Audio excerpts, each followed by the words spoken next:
से लेकर उप मुख्यमंत्री केशव प्रसाद मौर्य तक चुनावी दौरों में व्यस्त हैं और सीएम योगी और डिप्टी सीएम केशव प्रसाद मौर्य आज मेरठ के अलग अलग विधानसभा में कई कार्यक्रमों में शिरकत करने पहुंच रहे हैं।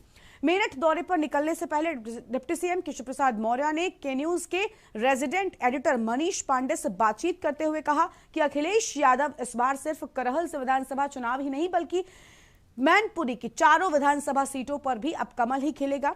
और यही नहीं, अखिलेश यादव पर निशाना साधते हुए डिप्टी सीएम ने यहां तक कह दिया कि अखिलेश यादव को लगता है कि प्रदेश के सारे गुंडे माफिया उनके साथ हैं। और भी कई मुद्दों पर केशव प्रसाद मौर्य ने विपक्ष पर हमला बोला। और आइए दिखाते हैं आपको केशव प्रसाद मौर्य की के न्यूज के साथ हुई एक्सक्लूसिव बातचीत।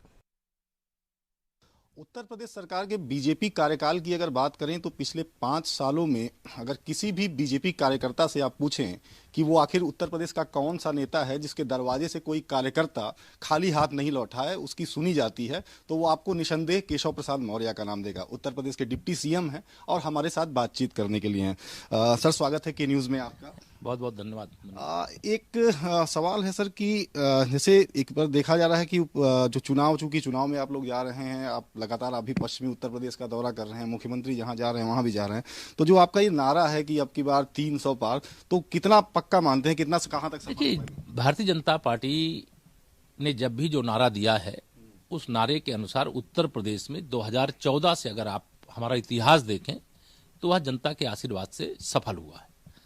उसी के बल पर मैं 2022 में जहां हमारा बूथ स्तर तक संगठन है, उस संगठन के बल पर, डबल इंजन सरकार के काम के बल पर और जो भारतीय जनता पार्टी की रीति है, नीति है, उसके बल पर ही मैं कहता हूं फिर एक बार 300 पार। जन जन की है यही पुकार। अच्छा, पश्चिमी उत्तर प्रदेश में जो गठबंधन है, चूंकि जयंत अखिलेश साथ में हैं और देखा जाए तो थोड़ा सा उनकी इसमें बॉडी लैंग्वेज भी बदली है, काफी आश्वस्त हैं वो कि पश्चिमी उत्तर प्रदेश में बड़ा लंबा झटका देने के तैयार है बीजेपी। आप 2019 के लोकसभा चुनाव के समय भी यह गठबंधन था और उस गठबंधन में बसपा भी शामिल थी।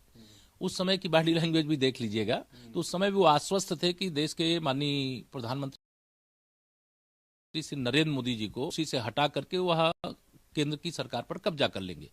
लेकिन जनता उनका जो बॉडी लैंग्वेज है उसको देख रही थी और उसका जवाब उन्होंने ईवीएम मशीन के में कमल के फूल की बटन दबा करके दे दिया। हमारे 64 सांसद और 51% वोट हमने विजय अर्जित की और सपा और उसके गठबंधन का सुपड़ा साफ हो गया। अच्छा, अभी थोड़ी देर पहले अखिलेश यादव ने ट्वीट किया है, उन्होंने बीजेपी पर हमला बोला है। उनका कहना है कि जो जितना बड़ा नेता है बीजेपी का वो उतना बड़ा झूठा है। देखिए, श्री अखिलेश यादव जी बहुत बौखलाए घबराए हुए। 2 महीने पहले के आप उनके कोई भी इंटरव्यू को देखिए तो कहते थे हम 400 सीटें जीत रहे हैं। अब उनसे पूछिए तो अब 400 नहीं बोल रहे हैं, क्योंकि उनको मालूम है कि 400 का दावा करने वाली समाजवादी पार्टी के गठबंधन को जनता ने 40 की सीमा पर ला करके समेट दिया है। और कल उन्होंने करहल से नामांकन किया है। भारतीय जनता पार्टी ने भी भारत सरकार में हमारे जो कानून मंत्री हैं श्री प्रोफेसर एसपी सिंह बघेल जी को प्रत्याशी बनाया है। तो अब करहल ही नहीं, मैनपुरी की चारों सीटों में भाजपा का कमल खिल रहा है, क्योंकि मैनपुरी जनपद को ये कहते थे सपा का गढ़ है। मैं नहीं मानता सपा का गढ़ है। अगर इनके पास गुंडे, अपराधी, माफिया नहीं होते तो वह सपा का गढ़ कभी नहीं हो सकता था।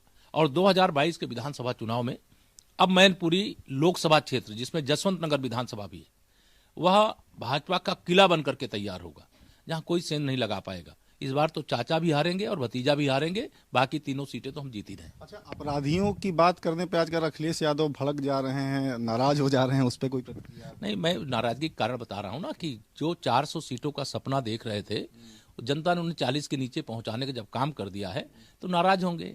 आप लोग ऐसे सवाल पूछ देते हो तो उनको लगता है कि बताइए मैं 400, आप 400 बोलते नहीं है, वो बंद कर दिए हैं। तो नाराज भी हैं, बौखलाए भी हैं, घबराए भी हैं।